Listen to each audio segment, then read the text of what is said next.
Praise the lord. దేవునికి స్తోత్రం కలుగును గాక. ప్రపంచ దేశాలలోనూ 2 తెలుగు రాష్ట్రాల్లో ఉన్న ప్రజలకి నజరుడైన యేసుక్రీస్తు వారి నామం పేరట ప్రేయర్ ఈజ్ యువర్ బ్లెస్సింగ్ అని మా యూట్యూబ్ ఛానల్ ద్వారా తెలియజేస్తూ ఉన్నా.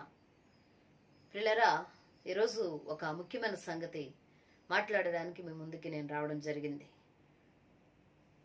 అదేమనగా దైవ సేవకులు అజయ్ బాబు అనే గారి విషయంలో ఇప్పటికే మీకు చాలా సమాచారాలు చాలా మంది దైవ సేవకుల ద్వారా తెలుస్తున్నాయి. ఆయన పరిస్థితి ఏంటన్నది సకాని సగం మీకు తెలుసు. ప్రియులారా, తోటి జత పనివారిగా అజయ్ బాబు అనే విషయంలో బాధతో ఎంతో వేదనతో మాట్లాడడానికి మరి నేను ముందుకొచ్చాను. ప్రియులారా, అజయ్ బాబు అనే విషయంలో పోలీసు వారు రాత్రి 8:30 ఆ టైంలో వచ్చి ఇంటి దగ్గరికి వచ్చి మీ మీద కొన్ని కేసులు పెట్టారు పలానా స్టేషన్లో, అక్కడికి తీసుకువెళ్ళడానికి వచ్చామని అంటే వాళ్ళ ఆవిడ గారు అడిగారంట ఏంటి పరిస్థితి ఏంటంటే, వెంటనే నువ్వురా జీప్ ఎక్కన్నట్టు చెప్పి ఆయన్ని తీసుకుని వెళ్ళడం జరిగింది.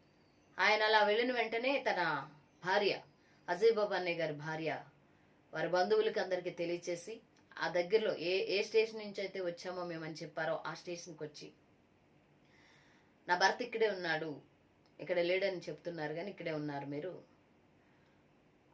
నా భర్తను ఎందుకు తీసుకొచ్చారు అన్నట్లుగా అక్కడ మాట్లాడడం జరిగింది. చాలా మంది దైవ సేవకులు అక్కడికి వెళ్ళారు.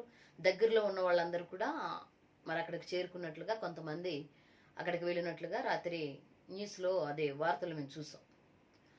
పిల్లరా, అయితే అజయ్ బాబు అన్నయ్య గారిని అరెస్ట్ చేయడానికి గల కారణాలు అయితే వివరంగా పూర్తిగా మనకైతే తెలియడం లేదు. కానీ ప్రవీణ్ అన్నయ్య గారు మరణం తర్వాత, ఆయన చనిపోయిన తర్వాత ఆయన విషయంలో చాలా కష్టపడిన వ్యక్తి, చాలా మరి ముందుకి ఎవరైనా ఆగిపోవచ్చేమో కానీ కొంతమంది దైవ సేవకులు మాట్లాడారు కానీ కొంతమంది ఆగిపోయారు. అయితే ఈ అన్నయ్య చాలా చాలా చాలా కష్టపడ్డాడు. ఆ చనిపోయిన దైవ సేవకుడి విషయంలో మరి ఎన్నో విషయాలు మాట్లాడుతూ ఎంతో వేదన వ్యక్తం చేస్తూ ఎంతో బాధకి గురయ్యి అజయ్ బాబు గారు చాలా ప్రయాసపడినట్లు మనం చూసాం. ప్రవీణ్ అన్నయ్య గారు ప్రభు దగ్గరికి చేరిన దగ్గర నుండి కూడా మనం చూసాం. అజయ్ బాబు అన్నయ్య గారు కొంతమంది దైవ సేవకులు ఎంతో ప్రయాసపడ్డారు, అది మనం చూసాం. ఎక్కువగా ఈయన చాలా ప్రయాసపడ్డారు. ఈ క్రమంలో ఏమి నేరం చేశాడని, లేకపోతే ఏ విధంగా ఎవరిని బాధ పెట్టాడని, ఎవరిని కించపరచలేకపోతే ఏం జరిగిందని మరి అజయ్ బాబు అన్నయ్య గారిని నైట్కి నైట్ అరెస్ట్ చేసి తీసుకువెళ్ళడం జరిగిందో దేవుడు బయలుపరచాలి. చిన్న పిల్లలు అజయ్ బాబు అన్నయ్య గారికి, తన భార్య ఆ పిల్లలను తీసుకుని రాత్రి ఆ స్టేషన్ ముందు నిలబడి మా పరిస్థితి ఏంటని మాట్లాడుతుంటే, ఆ పిల్లలు ఏడుస్తుంటే ఆ వీడియో చూసి మనసు తరుక్కుపోయింది. ప్రపంచానికి మేము చేసిన అన్యాయం ఏంటి, క్రైస్తవ్యం చేసిన అన్యాయం ఏంటి, యేసుక్రీస్తు వారు ఏమి నష్టం కల్పించారు ఈ భారతదేశానికి, లేకపోతే ఎక్కడైతే అన్యాయం జరుగుతుందో ఆ ప్రాంతాలకి యేసుక్రీస్తు ప్రభుల వారు గాని, ఆయన ఆరాధిస్తున్న మనము గాని ఏమి అన్యాయం చేశామని ఇంత ఇంత టార్చర్, ఎంత హింసిస్తూ ఉన్నారు.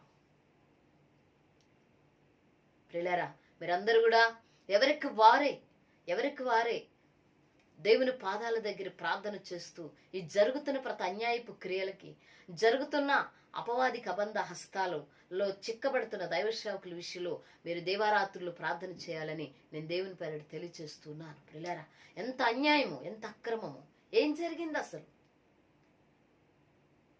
విషయం చెప్పలేదు అని పాపం తన భార్య అజయ్ బాబు గారి భార్య అట్లా చెప్తుంది. ఏం జరిగింది అనేది మేము అడుగుతున్నా కూడా చెప్పకుండా తీసుకువెళ్లారు.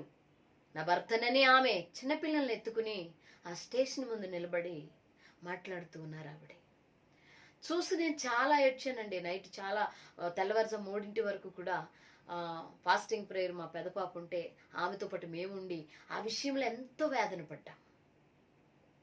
ఏడ్చి ప్రార్థన చేసి, ప్రభా అసలు ఏంటి పరిస్థితులు, దయచేసి సహాయం మేము ప్రార్థన చేస్తూ అజయ్ బాబు గారు ఇలా అరెస్ట్ అయ్యారు అనగానే ఇంకా ప్రవీణ్ అన్న గారి విషయంలో ఇంకా వేదన తీరకముందే మరొక వేదన ఎదుర్కోవాలా క్రైస్తవ్యం? క్రైస్తవులు యేసుక్రీస్తు ప్రభుల వారిని, పరిశుద్ధుడైన దేవుని ఆరాధిస్తున్న బిడ్డలు ఇంకా ఆ అన్న విషయంలో ఇంకా ఏమి ఇంకా పూర్తిగా ఇంకా మర్చిపోలా. ఇంకా ఇంతలోనే మరలా ఒక ఉన్నతమైన వ్యక్తి, దేవుని కొరకు, దేవుని పరిచర్య కొరకు ఎంతో పరుగులు తీసిన ఈ వ్యక్తిని మరలా ఇబ్బంది పెట్టడం జరుగుతుంది. ప్రియులారా, క్రైస్తవ్యం అటు గ్రహించండి. అందరూ ఒక తాటి మీద నడిచి, అందరూ కూడా ఒక మార్గములో నడిచి, మార్గములో ఉండి, అందరి మాట ఒక్కటిగా ఉండి, జరుగుతున్న ప్రతి అన్యాయాల విషయంలో కూడా మనంతు మనం ప్రశ్నిస్తూ ప్రభు సహాయం కోరుతూ ముందుకు సాగాలి ప్రియులారా. ఎందుకంటే ఇలాగే ఇంత ఘోరాలు నేరాలు ఇలా జరిగిపోతూ ఉంటే చాలా ఇబ్బంది పడతారండి. రానున్న తరం ఇంకా చాలా కష్టాలు పడుతుంది. అజయ్ బాబా అన్నయ్య గారి విషయంలో మీరు తప్పనిసరిగా, ఎంతో మంది దైవ సేవకులు ఇప్పటికే స్పందించారు, చాలా మంది కేర్ తీసుకుంటున్నారు. వాళ్ళందరికీ నా ప్రత్యేకమైన వందనాలు. ఇంకా మిగిలిన వారు కూడా ముందుకొచ్చి ఆ దగ్గర ప్రాంతంలో ఉన్న వాళ్ళందరూ కూడా మరి ఆ పరిస్థితి ఏంటన్నది తెలుసుకోవాలి. ప్రార్థన చేస్తున్నామని ప్రియులారా, మరి మనంతు మన ప్రయత్నం చేయకపోతే నిష్ప్రయోజనం అవుతుంది. కాబట్టి మనంతు ప్రయత్నం మనం చేయాలి. ప్రియులారా, అజయ్ బాబా అన్నయ్య గారు మరలా క్షేమంగా మన మధ్యలోనికి రావాలి. దేవుడు తీసుకొస్తాడు తప్పనిసరిగా. అజయ్ బాబా అన్నయ్య గారి కొరకు, వారి కుటుంబం కొరకు మీరు అందరూ కూడా ప్రార్థన చేయాలని నేను తెలియజేస్తూ ఉన్నాను. ఈ జరుగుతున్న ప్రతిదీ కూడా పరమందున్న మన దేవుడు ప్రతిదీ చూస్తూ ఒక రోజుకి, ఒక దినానికి న్యాయం చేసి, మనకు సహాయం చేసి, మన రాజు, మనం ఆరాధిస్తున్న దేవుడు మనకి కేడమై ఆయన కృపతో మనల్ని కప్పుతాడని నేను నమ్ముతూ ఉన్నాను. 5వ కీర్తన 11వ వచనంలో 12వ వచనంలో ఉంటుంది. అది నీతిమంతులను యెహోవా కృపతో నింపి ఆయన కేడముగా ఉంటాడని.